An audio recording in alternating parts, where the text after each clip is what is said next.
Extant and Connect & Co presents Getting On With Life. In January 2017, a group of visually impaired participants embarked on a journey to develop a piece of theatre through weekly workshops to be performed at Birmingham. This was an intergenerational project bringing together a mixed age group. This short film explores aspects of the project through the experiences of participants Ian, Clive and Dorothy.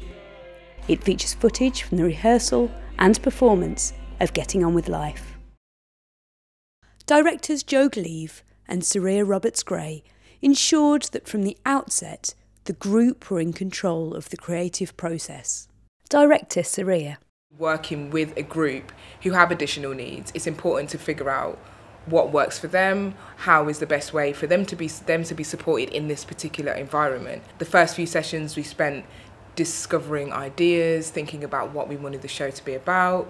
They came up with a team name or a company name, and also kind of a mission statement for that company, and some ground rules that we set together of how we were going to make this process beneficial for them, really. So right from the start, we really wanted them to be involved in the process and it be centred around their needs and what they wanted to get out of it. Oh, Danny boy, the pipes are calling. Ian feels passionately that this approach allows the group to showcase their creative talents. This is a chance for us to show the sighted world and the people watching this tonight that a lot of what they think about blind people is completely wrong, and I'm hoping that we can, with this performance, we can raise awareness and make more sighted people sit up and take notice. I had goose pimples listening to you. You know what? It's pure and simple. You're a star and you're through to the next round. Joe and Suriya wrote the script, but they wrote it based on scenes that we'd acted out and improvised. So although they actually wrote the scripts themselves, they wrote it based on what we'd done and said. People often underestimate their skills and underestimate what they can do. They'd come up with the idea of the show, they came up with the title, they've come up with the content of the work, and it's not just something that we're like, okay, great, thank you for that, and we're going to go and change it into something completely different. Like all the words that you hear in the show are the words that they've come up with themselves, and it's based upon their experiences. And so I hope that they feel like they're valued in a kind of a professional way, as opposed to just being, I guess, tokenistic. Clive has inputted his own experiences of life with a visual impairment into the script. As you can see here, I have my guide dog with me. Her name is Jodie.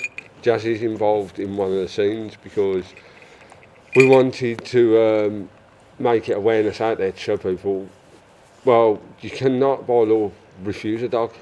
I've been refused in taxis, local shops, a couple of buses. I'm sorry, I don't allow dogs in my gym. It will have to wait outside and have to wait outside while you do that.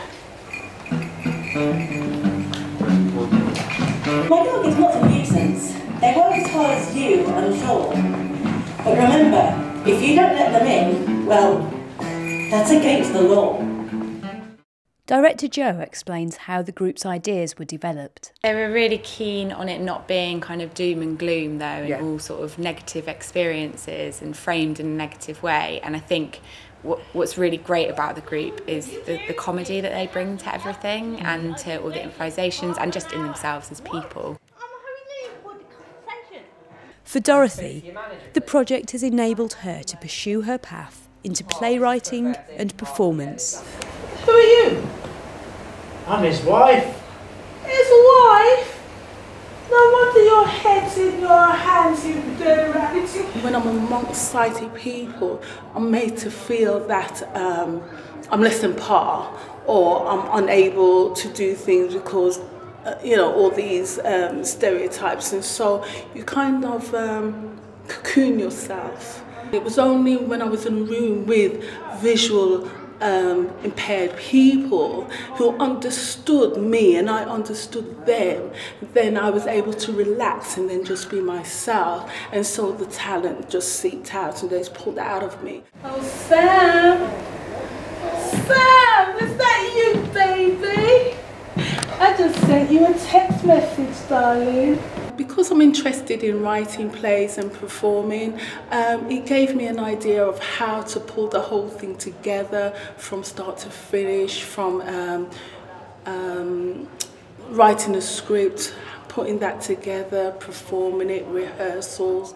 But as Extant's programme participation manager Jodie highlights, the journey doesn't stop there. Now that they've had that connection with Mac, with our rehearsals being here and the performance being at Mac, hopefully they're a lot more kind of trusting and feel quite at ease to be able to confidently bring themselves here to maybe engage with their further programming. I've been inspired. I still would like to write my play, and I've spoken to the coordinators who I'm hoping that will help me and guide me with that later on. But I've also joined up on the comedy workshop here with James Cook at the Mac Centre. So I'm doing stand-up comedy at the moment, and at the end of that there'll be a 5-10 minute performance here in the same studio. There's already been talks that they want to carry on. They want to carry on as a group and create a regular theatre session or company. They're not just going, oh, it'd be nice to carry on. They're actually thinking about how it would work. Getting on with life, I'm just getting on with life.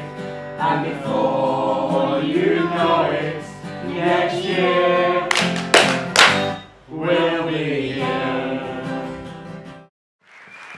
Getting On With Life by Extant Co was produced with the kind support of Birmingham Vision and Mac Birmingham. It was funded by the Big Lottery Fund and Arts Council England. Directors Jodie and Suriya Roberts-Gray. Musician Robert Lane. Access Jack Goodall and Jessica Davis.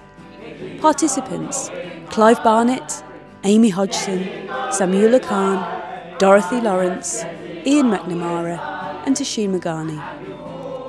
Project Manager Jodie Stus of Extant.